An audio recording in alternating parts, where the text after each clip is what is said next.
entre deux sonneries, le podcast où on parle de tout.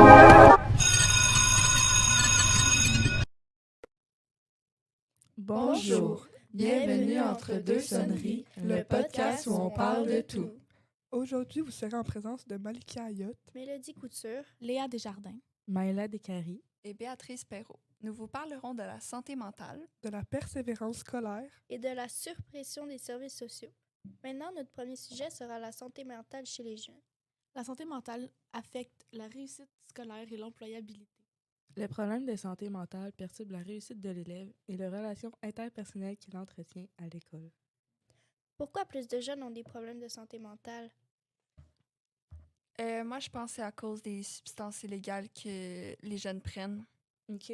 Moi, avec les réseaux sociaux, peut-être, il y a beaucoup de pression. Moi aussi, je pense que c'est les réseaux sociaux. Moi, je pense que c'est un peu un mélange des deux. Là. Je pense que ça l'affecte grandement. Mais ça en fait partie, la pression des réseaux sociaux, l'impact des écrans sur le sommeil et l'augmentation des anxiétés liées à l'avenir. Nous allons vous présenter quelques statistiques. En 2017, les élèves du secondaire étaient beaucoup plus nombreux, environ 29%, à rapporter des niveaux de détresse psychologique élevés qui ne l'étaient pas en 2010-2011, 21%. La pandémie liée à la COVID-19 est venue accentuer ce mouvement. Entre 2010-2011 et 2022-2023, il y a eu une augmentation significative des troubles mentaux confirmés par un professionnel ou une professionnelle de la santé chez les jeunes du secondaire au Québec. La proportion des jeunes au secondaire considérant leur santé mentale comme mauvaise est un peu plus faible qu'en 2022, mais plus élevée que ce qui a été observé avant la pandémie dans les écoles publiques, 25%. Je panique. 4 jeunes sur 10 au secondaire, ce qui équivaut à 37%. La moitié au cégep université, ce qui équivaut à 52%, rapportent des symptômes modérés à sévères d'anxiété ou de dépression dans les écoles publiques, 40%, et dans les écoles privées, 36%. Les problèmes comme l'anxiété, la dépression et le stress peuvent sérieusement compromettre la réussite académique des apprentis. Ces difficultés peuvent perturber leur concentration en classe, limitant ainsi leur capacité à suivre les cours et participer activement. Le contexte économique actuel impacte négativement la santé mentale, notamment le stress financier croissant et l'aggravation des inégalités. Les crises économiques et l'obsession de la croissance favorisent l'épuisement, l'isolement social et une détresse psychologique accrue, affectant la productivité et le bien-être des individus, des entreprises et des nations. Le contexte politique de la santé mentale, particulièrement au Québec, se manifeste par des plans d'action gouvernementaux visant à améliorer l'accès aux soins et à promouvoir le bien-être. Des actions sont entreprises pour lutter contre la stigmatisation, processus de dévalorisation des personnes en raison de leur situation personnelle, agir sur les déterminants sociaux de la santé mentale tels que les inégalités et les conditions de travail, et impliquer les communautés dans la prévention et le soutien. La santé mentale est aussi un enjeu politique qui met en lumière la nécessité d'adapter les sociétés pour mieux prendre en compte les personnes vivant avec des troubles mentaux.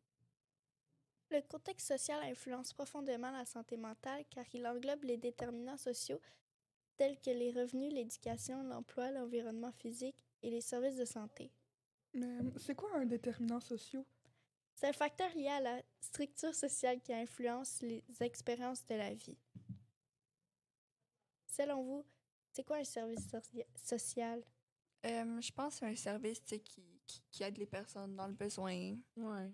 malgré comme leurs différences. Ouais, tout le monde. Là, je pense les enfants, les adultes. Moi, je pense comme une organisation qui aide, comme tu as dit, tout le monde, là, pas mal. Là. Je suis d'accord avec vous. OK. C'est quoi finalement? Les services sociaux englobent un ensemble de services publics destinés à aider les individus, les familles en difficulté. Ils peuvent inclure l'aide aux personnes démunies, les services de santé mentale, les services d'accompagnement pour les victimes d'agressions, etc. Qu'est-ce que la surpression? C'est la pression dont la valeur dépasse la pression notamment admise ou une pression de référence. On a manqué un truc, là. Ouais, fallait que tout le monde... C'est pas grave. Maintenant, nous allons parler de la surpression des services sociaux. Et Béatrice Perrault, c'est quoi la surpression? Moi, je pense que c'est quand tu as trop de pression en toi, puis il faut que tu puisses t'exprimer sur ça. Et toi, Léa, tu penses que c'est quoi? Je pense que c'est une trop grosse pression sur un individu. Oui, ça... Ça résume. Pas mal, je pense. Ouais. La surpression, c'est la pression dont la valeur dépasse la pression notamment admise ou une pression de référence. Voici les causes et les manifestations de la surpression. Pour la pression budgétaire et les exigences de performance, des compressions budgétaires touchent le réseau de la santé et des services sociaux, entraînant des réductions d'heures de travail pour le personnel et des coupes dans certains services. Il y a également la dégradation des conditions de travail. Les travailleurs sociaux sont soumis à des programmes imposés, ce qui génère un conflit éthique et un mal-être. Ils sont contraints de consacrer beaucoup de temps à la paperasse plutôt qu'à l'aide aux usagers.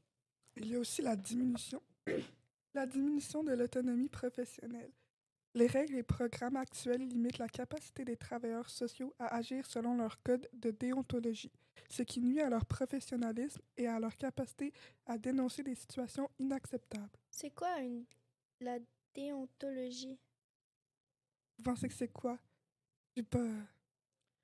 Ben, C'est une bonne question. Moi, je pense Ouais. que c'est un droit un peu en étant travailleur. Comme un truc que t'as que les autres n'ont pas. ben moi, je pense que tu peux tout de suite aller à la réponse parce que j'ai aucune idée. C'est l'ensemble des règles et devoirs qui réagissent le comportement dans une profession spécifique visant à assurer des pratiques professionnelles, éthiques et responsables. Moi, j'ai un petit avis sur ce que tu as dit avant sur la diminution de l'autonomie professionnelle. Je pense que les nouvelles règles et les programmes... On m'a pas entendu, hein? Les nouvelles règles et les programmes leur nuisent vraiment beaucoup, donc ils devraient changer ça parce que c'est rendu qu'ils ont de la misère à dénoncer les situations qui se font pas. Puis que justement, ça nuit à leur professionnalisme parce qu'ils ont toutes ces règles-là puis ces programmes-là à suivre. Ben, il y a des impacts sur les usagers. La détresse des travailleurs sociaux se répercute sur les usagers qui ne reçoivent pas l'aide adéquate à leurs besoins.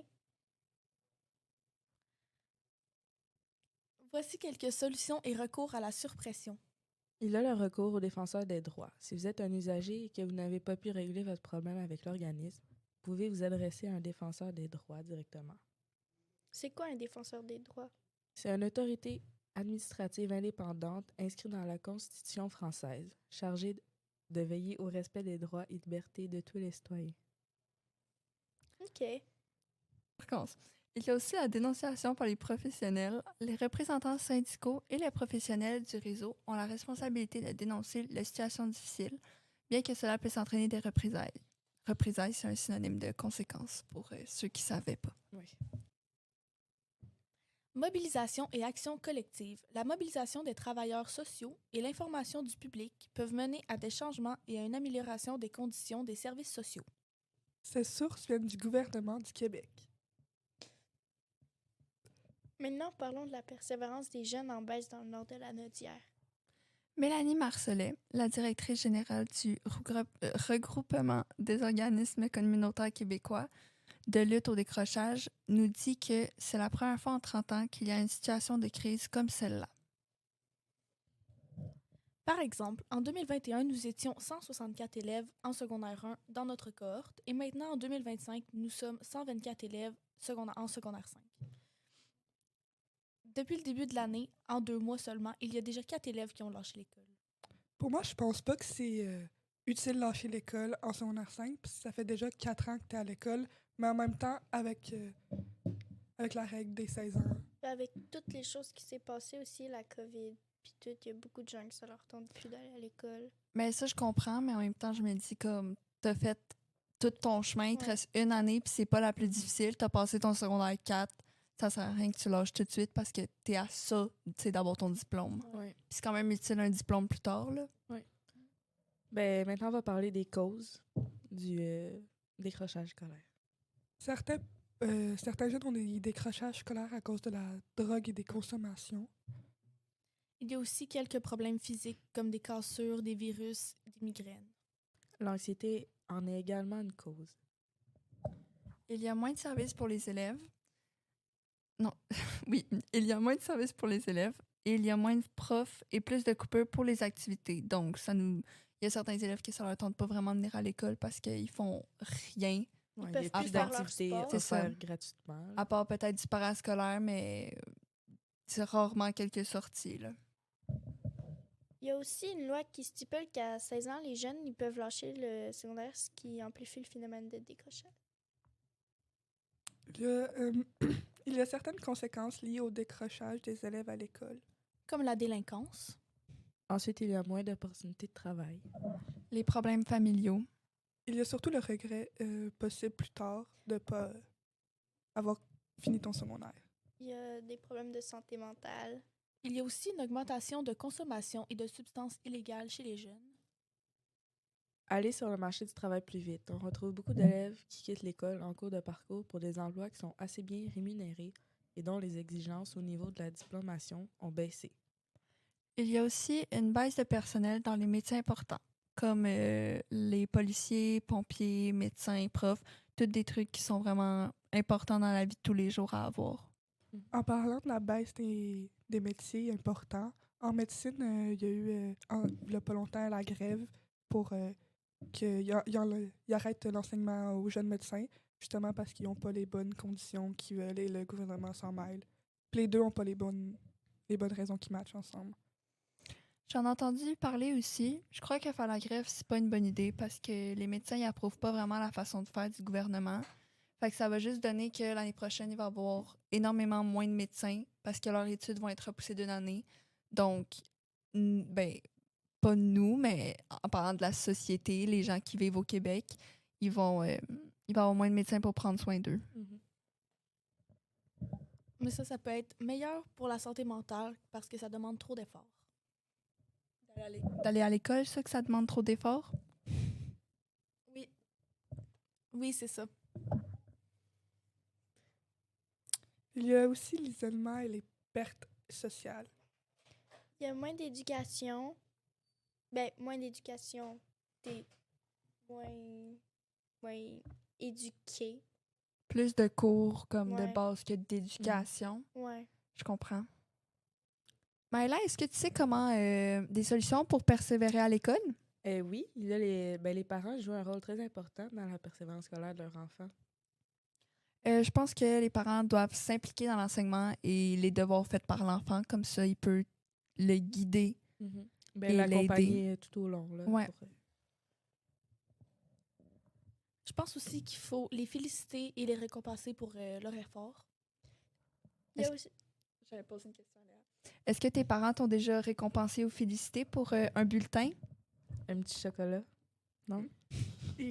Ben, à chaque fin d'année d'école, quand je passais et j'avais eu des bonnes notes, des fois, ils m'offraient quelque chose. Je pouvais choisir quelque chose que je voulais. Vous, les filles? Non. Je crois que c'est pas quelque chose... ça se félicite parce que tu as passé ton année, mais comme tu t'en vas à l'école pour apprendre, puis si tu fais vraiment ce que l'école te demande pour apprendre, mais je pense que tu peux passer. Même, je comprends qu'il y en a qui ont des difficultés, mais comme...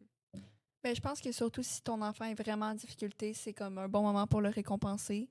Parce que si tu sais que ton enfant il a 100% partout puis que c'est sûr qu'il va aller au cégep en je sais pas quoi vraiment dur, c'est ça. Mais j'ai l'impression que de plus en plus que tu vieillis, de plus en plus, de moins en moins que tes parents te félicitent.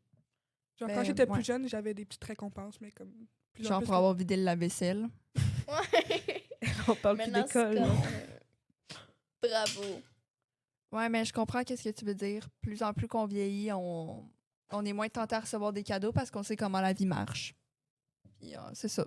Il y a aussi respecter le rythme de son enfant. Parce que Ouais, je pense que c'est une bonne chose, ça. d'après moi, il y a beaucoup de parents qui font pas ça. Ils veulent que l'enfant apprenne, mais lui apprend. C'est ça.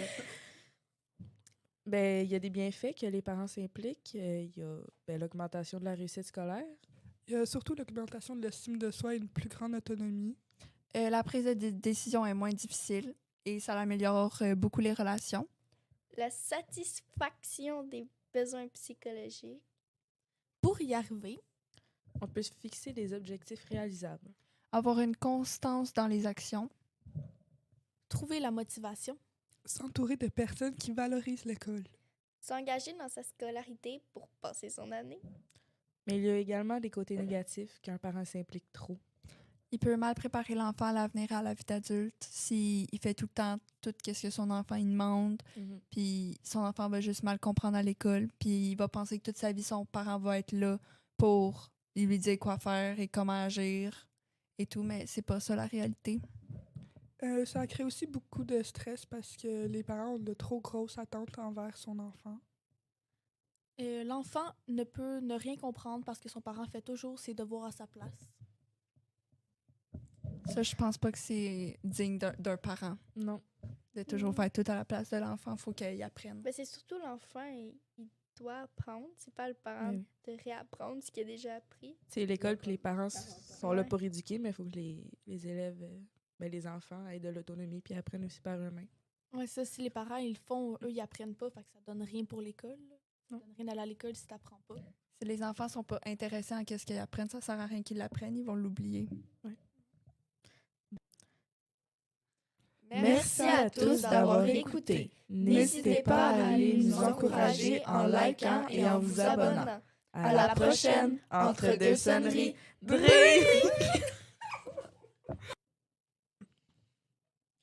Merci à tous d'avoir écouté. N'hésitez pas à aller nous encourager.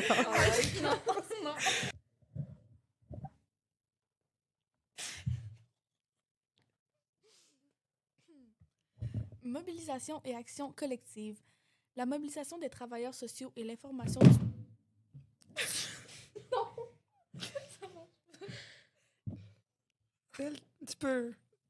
Tu peux continuer ton beau paragraphe. et l'information du public peuvent mener à des changements et à une amélioration. Des conditions des services sociaux.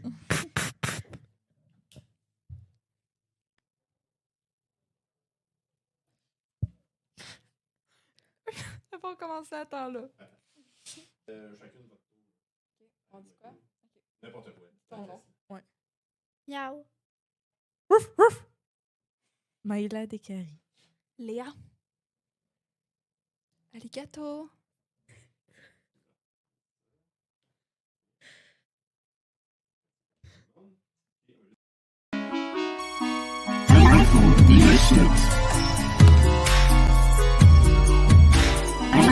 Delicious.